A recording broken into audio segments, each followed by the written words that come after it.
नमस्कार दोस्तों, आपके अपने YouTube channel B positive classes पर आपका हार्दिक स्वागत है। हम कल एग्रीकल्चर टॉपिक के ऊपर बात कर रहे थे और बीज हमारा कंप्लीट पिछले वीडियो में हो ही गया था। और पिछले वीडियो में हमने बात की थी मृदा उर्वरता एवं उत्पादकता के बारे में। मृदा उर्वरता एवं उत्पादकता के बारे में हमने परिभाषा पढ़ ली थी। इसकी परिभाषा पढ़ने के बाद में हमने जो मृदा उर्वरता है उसके जो उसको प्रभावित करने वाले जो कारक हैं उनके बारे में हमने अध्ययन किया था। कौन कौन से कारक थे आपको याद होंगे, प्राकृतिक और कृत्रिम कारक। प्राकृतिक कारकों के बारे में हमने पूरा अध्ययन कर लिया था कि प्रकृति कैसे मृदा उर्वरता को प्रभावित करती है। इसके बाद में हम पढ़ेंगे कृत्रिम कारक। कौन से कारक है? कृत्रिम कारक।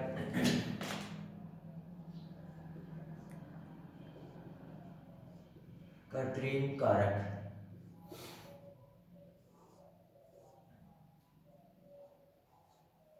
ठीक है। देखो कृत्रिम कारक, अब कृत्रिम कारक किसे कहते हैं? ऐसे कारक जो क्या करते हैं, मनुष्य के द्वारा बनाए जाते हैं, यानी कि मृदा उर्वरता को प्रभावित करने में मनुष्य की जिसमें भागीदारी हो वो क्या कहलाते हैं? कृत्रिम कारक कहलाते हैं। और सबसे पहले आता है जलाक्रांति। इसमें पहला आता है जलाक्रांति। कौन सी क्रांति? जलाक्रांति। कौन सी क्रांति? जलाक्रांति, ठीक है।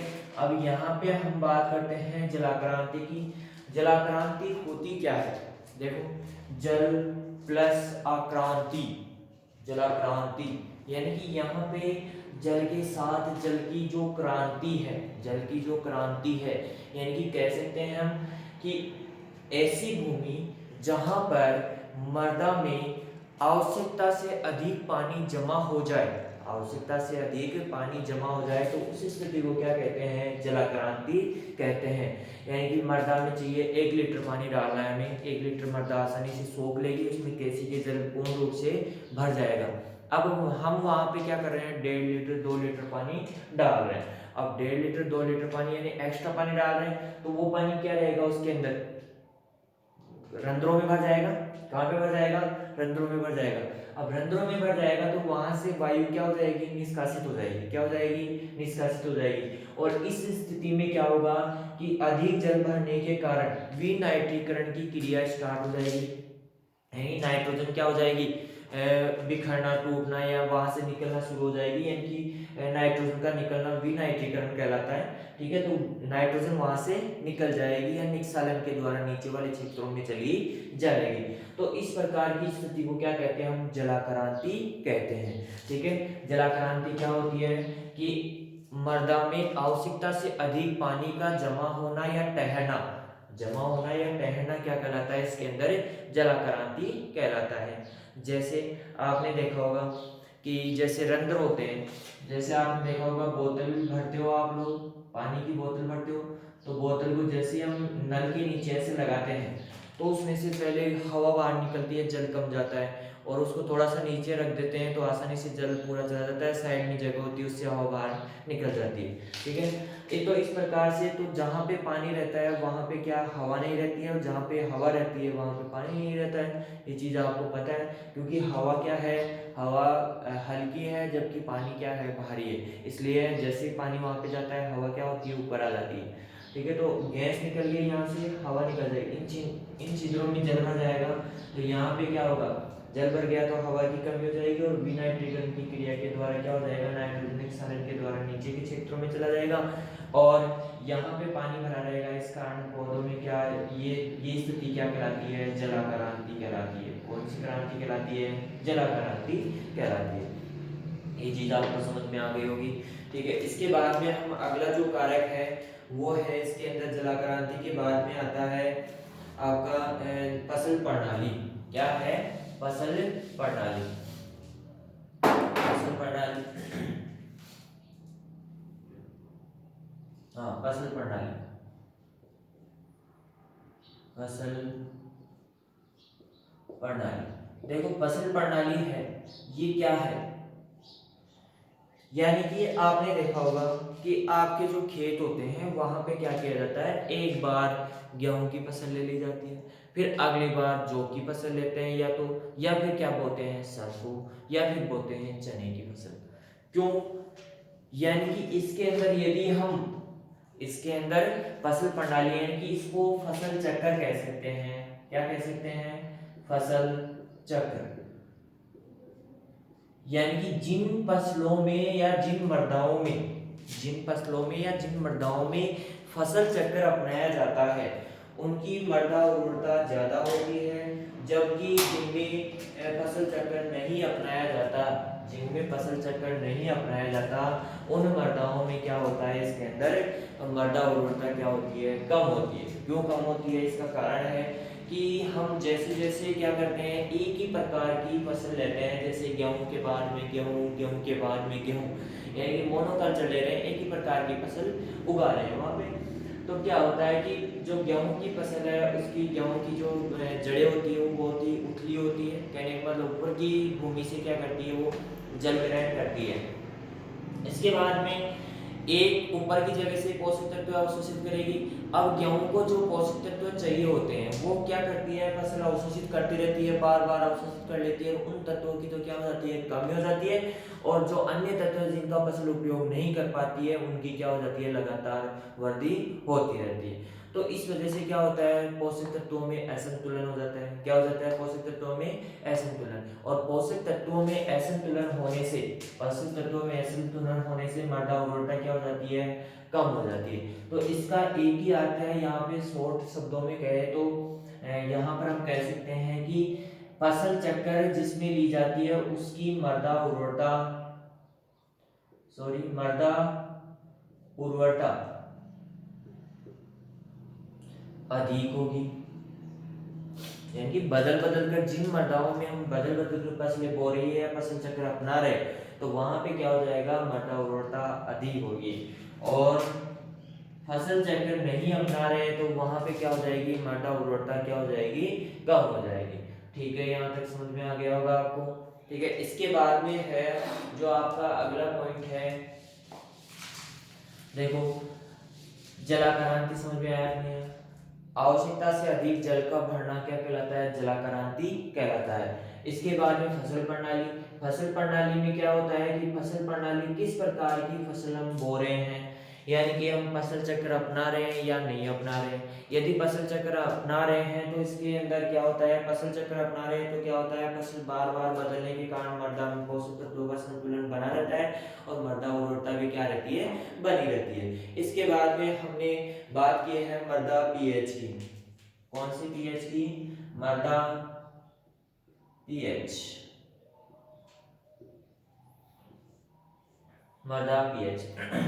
देखो मृदा पीएच के बारे में हम बात करते हैं तो मृदा पीएच होता है पावर ऑफ हाइड्रोजन होता है, यानी कि हाइड्रोजन की जो पावर होती है वो क्या कहलाती है, पीएच कहलाती है। यहाँ पे हम बात करें तो अलग अलग प्रकार की पीएच स्केल के बारे में आपने पढ़ा होगा कि यहाँ पे 0, यहाँ पे 7, यहाँ पे 14, ये होता है नामांकित पीएच स्केल होती है इस प्रकार की। इसके ऊपर 1, 2, 3, 4, 5, 6, 7, 8, 9, 10, 11, 12 और 13 इस प्रकार नामांकित होते हैं इसके ऊपर। तो इससे नीचे वाली यानी कि 7 से इस तरफ आएंगे तो अम्लीय मृदाओं का निर्माण होगा। कौन सी मृदाओं का? अम्लीय। 7 से इस तरफ जाएंगे तो क्षारीय, और 7 के ऊपर रहेंगे तो क्या रहेगी, उदासीन रहेगी। ये तो आपको पीएच स्केल के बारे में। अब मृदा पीएच यदि अम्लीय मृदाएं होंगी, कौन सी मृदाएं? अम्लीय मृदाएं। यदि अम्लीय मृदाएं होंगी तो वहां पे क्या होगा कि कैल्शियम और मैग्नीशियम आयनों की क्या रहेगी, कमी रहेगी। ये चीज समझ में आ गई। जहां पे अम्लीय मृदाएं होती है वहां पे क्या होता है, कैल्शियम और मैग्नीशियम आयनों की क्या रहेगी, कमी रहेगी। तथा इसी के साथ, ठीक है, देखो जो मृदाएं अम्लीय, अम्लीय का मतलब समझ गए, 7 से पीएच मान कम हो तो वो क्या कहलाती है, अम्लीय कहलाती है, और 7 से ज्यादा हो तो वो कौन सी कहलाती है, क्षारीय कहलाती है। ठीक है, इसके बाद में हम बात करते हैं जो अम्लीय मृदाएं होती है उनमें कैल्शियम मैग्नीशियम की क्या रहती है, कमी रहती है, क्या रहती है, कमी। और इसके अलावा यदि हम बात करें तो एल्यूमिनियम, लोहा, तांबा, जिसे हम कॉपर Cu बोलते हैं, तांबा और मैग्नीज Mn, मैग्नीज लिख लो या Mn, इसको लिख लो Cu, कॉपर तांबा होता है। ठीक है, इनकी क्या रहती है, अधिकता, क्या पाई जाती है, अधिकता पाई जाती है। और आपको पता है कि जब भी किसी पोषक तत्व की अधिकता या कमी होती है तो किसी तत्व की अधिकता के कारण वो दूसरे तत्व की जो उपस्थित है मृदा में उसकी उपस्थिति को नष्ट कर देता है, इनकी उसके अवशोषण को क्या कर देता है, रोक देता है। दूसरे तत्व की अधिकता किसी दूसरे तत्व को क्या कर देता है, रोक देता है, दबा देता है उसके प्रभाव को। तो इस प्रकार तो यहाँ पे जो अम्लीय मृदाएं होती है उनमें क्या होता है कि कैल्शियम मैग्नीशियम की क्या पाई जाती है, कमी पाई जाती है, क्या पाई जाती है, कमी। और इसके अलावा यदि हम बात करें तो एल्यूमिनियम, आयरन, तांबा, कॉपर, Cu और Mn मैग्नीज की क्या पाई जाती है, अधिकता पाई जाती है। ठीक है, इसी प्रकार यदि हम क्षारीय मृदाओं की बात करें, क्षारीय मृदाएं, क्षारीय मृदाएं, ठीक है।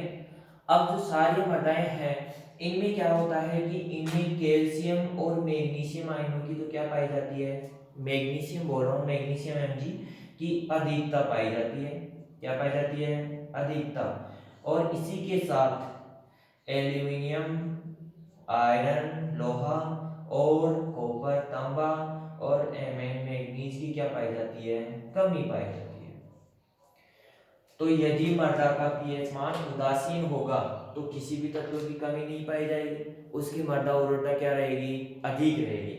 इसी प्रकार यदि हम बात करें कि अम्लीय मृदाएं, अम्लीय मृदाओं में कैल्शियम मैग्नीशियम की क्या पाई जाएगी, कमी पाई जाएगी, और एल्यूमिनियम, आयरन, लोहा और कॉपर और मैग्नीज की क्या पाई जाएगी, अधिकता पाई जाएगी। इसी के साथ सारी मृदाओं में कैल्शियम मैग्नीशियम की अधिकता पाई जाएगी और एल्यूमिनियम, फिर आयरन और कॉपर और मैग्नीज की क्या पाई जाएगी, कमी पाई जाएगी। तो यहाँ तक ये चीज भी मृदा पीएच समझ में आ गया होगा आपको कि मृदा पीएच भी क्या रहना चाहिए, निश्चित अनुपात में रहना चाहिए यदि मृदा उर्वरता में बनाए रखनी है। इसीलिए हमें यदि हम अम्लीय उर्वरकों का प्रयोग कर रहे हैं तो क्या हो जाएगा, अम्लीय मृदाएं हो जाएगी, क्षारीय उर्वरकों का प्रयोग कर रहे हैं तो क्षारीय मृदाएं हो जाएगी। तो हमें क्या करना है, अम्लीय और क्षारीय मृदा का पीएच जांच करना है और उसमें क्या करना है, यदि हमारा मृदा पीएच क्षारीय आ रहा है तो अम्लीय उर्वरकों का प्रयोग करना है, यदि उस अम्लीय आ रहा है तो क्या करना है, क्षारीय उर्वरकों, क्योंकि क्षार और अम्ल मिलकर क्या हो जाते हैं, उदासीन हो जाते हैं, तो उदासीन हमें लाना है। ठीक है, तो इस प्रकार से हमें क्या करना है, इसमें मृदा उर्वरता को ध्यान में रखना है। तो मृदा पीएच भी क्या है, मनुष्य द्वारा बनाया गया है। अम्लीय मृदाएं कौन निर्मित करता है, मनुष्य बनाता है, कि जहाँ पे जल की अधिकता होती है जल की अधिकता रखेगा और तथा उसके अंदर क्या करेगा, अम्लीय उर्वरकों का प्रयोग करेगा तो अम्लीय मृदाएं बन जाएगी, क्षारीय उर्वरकों का प्रयोग करेगा क्षारीय। तो ये क्या है, कृत्रिम कारक है। कौन सा कारक है, कृत्रिम कारक, जलाक्रांति। यदि जल निकास की उत्तम व्यवस्था नहीं रखेगा जलाक्रांति स्थिति उत्पन्न होगी, और जलाक्रांति स्थिति कौन उत्पन्न कर रहा है, मनुष्य कर रहा है, स्वयं कर रहा है, तो कृत्रिम कारक हो गया। फसल प्रणाली, फसल प्रणाली क्या, भूमि स्वयं कहेगी क्या मुझे ये फसल बो, अब की बार ये फसल बो, तो क्या हो जाएगा इसके अंदर फसल प्रणाली। यदि मनुष्य फसल को बदल बदल कर बोएगा तो क्या हो जाएगा, ये भी क्या हो जाएगा, कृत्रिम कारक होगा। इसी प्रकार मृदा पीएच अभी बता दिया मैंने, अम्लीय मृदाएं और क्षारीय मृदाएं। और अब अगला है जो टॉपिक है वो आपका है मृदा सूक्ष्म जीव। जो चौथा टॉपिक है इसको हटा देता हूँ।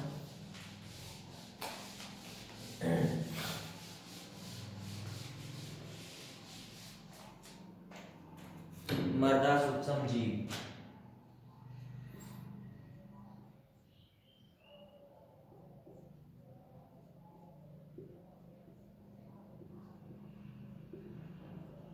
देखो मृदा सूक्ष्म जीव, अब मृदा में बहुत सारे सूक्ष्म जीव पाए जाते हैं, बहुत सारे, जैसे कीट भी पाए जाते हैं, कवक पाए जाते हैं, एक्टिनोमाइसीट्स पाए जाते हैं, शैवाल पाए जाते हैं, ठीक है, छोटे छोटे बहुत सारे जीव पाए जाते हैं, वायरस भी पाए जाते हैं, कुछ जीवाणु भी पाए जाते हैं। ठीक है, तो कुछ जीवाणु, कुछ वायरस, कुछ कवक, कुछ जीव तो क्या होते हैं, फसल के लिए लाभकारी होते हैं, और कुछ क्या होते हैं, नुकसानदायक होते हैं। तो ये संख्या हमेशा पाई जाएगी, हमेशा उपस्थित रहेगी। अब हम क्या करेंगे, इनकी मात्रा यदि हमें कम कर दी, हमने सूक्ष्म जीवों की मात्रा कम कर दी, तो क्या हो जाएगा, इसके अंदर कवकों की, जैसे एक्टिनोमाइसीटीज की, तो कवक जो एक्टिनोमाइसीटीज है वो क्या करते हैं, ह्यूमस का निर्माण करते हैं। किसका निर्माण करते हैं, कवक और एक्टिनोमाइसीटीज।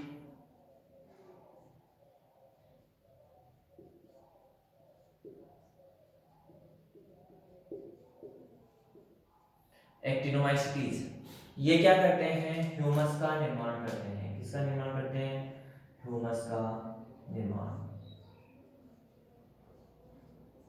किसका निर्माण करते हैं, ह्यूमस का निर्माण करते हैं। जो कवक और एक्टिनोमाइसीटीज है वो क्या करते हैं, ह्यूमस का निर्माण करते हैं। राइजोबियम जीवाणु होते हैं, राइजोबियम जीवाणु जो होते हैं वो क्या करते हैं, नाइट्रोजन स्थिरीकरण करते हैं।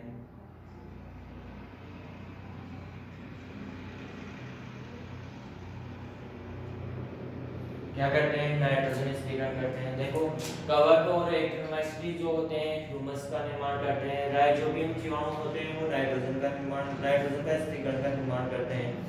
अब नाइट्रोजन स्थिरीकरण होता क्या है, इसके अंदर जो नाइट्रोजन स्थिरीकरण है वो होता है कि वायुमंडल की जो नाइट्रोजन है उसको क्या करता है, स्थिर करता है मृदा के अंदर।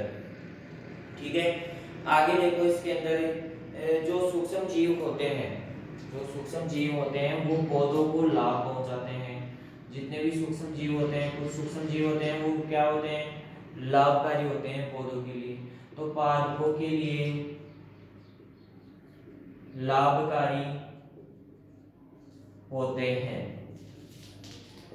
अब यहाँ पे ये चीज आपको समझ में आ गई होगी। देखो, कवक एक्टिनोमाइसीटीज क्या करते हैं, ह्यूमस का निर्माण करते हैं। जो राइजोबियम जीवाणु होते हैं नाइट्रोजन का स्थिरीकरण करते हैं, यानी मृदा में नाइट्रोजन की मात्रा को बढ़ाते हैं।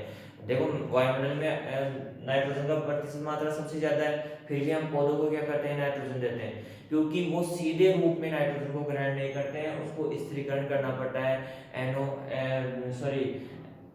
NH4 प्लस के रूप में और NO3 माइनस के रूप में क्या करता है, नाइट्रोजन को ग्रहण करते हैं। तो इस रूप में जब तक नाइट्रोजन नहीं आएगी तब तक ये क्या होगा, NH4 अमोनिया और नाइट्रेट के रूप में, अमोनिया और नाइट्रेट के रूप में जब तक नाइट्रोजन नहीं आएगी तब तक पौधे ग्रहण नहीं कर पाएंगे।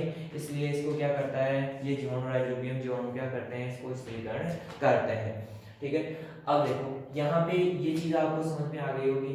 अब यदि जीवाणुओं की संख्या या मृदा सूक्ष्म जीवों की संख्या, मृदा सूक्ष्म जीवों की संख्या,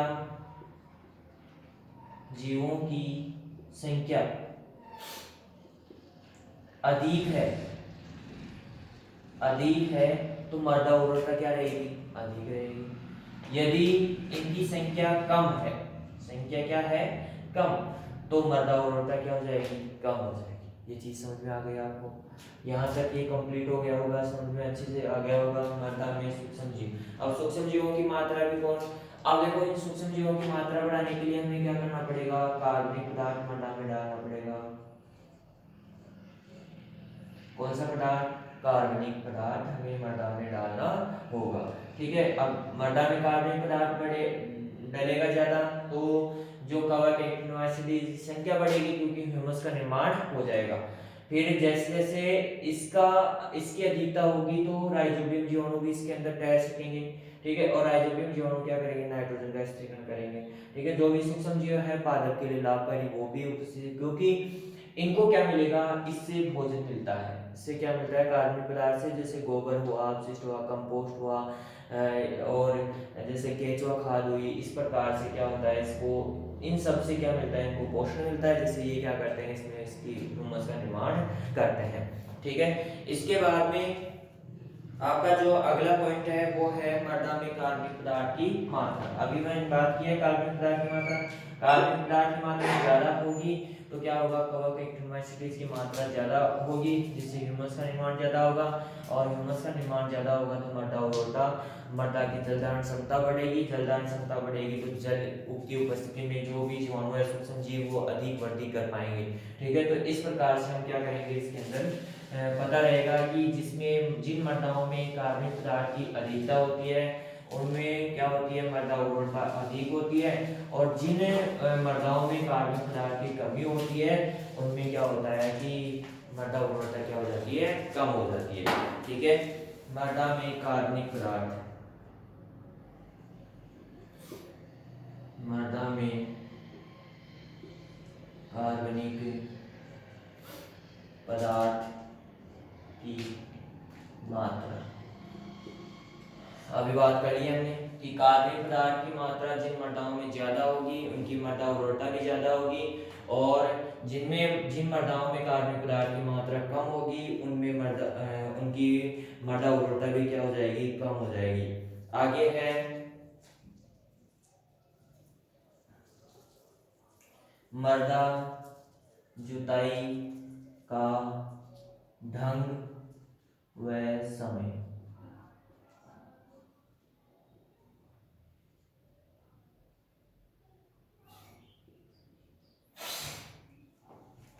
देखो, मृदा जुताई का ढंग एवं समय, इसके अंदर क्या होता है, मृदा जुताई का जो ढंग है, जैसे मान लो आपकी उबड़ खाबड़ भूमि है ऐसे, तो आप लोग क्या करोगे, इसमें जुताई किस प्रकार करोगे, ढाल के लंबवत यदि आप जुताई करोगे तो मृदा का कटाव क्या होगा, कम होगा।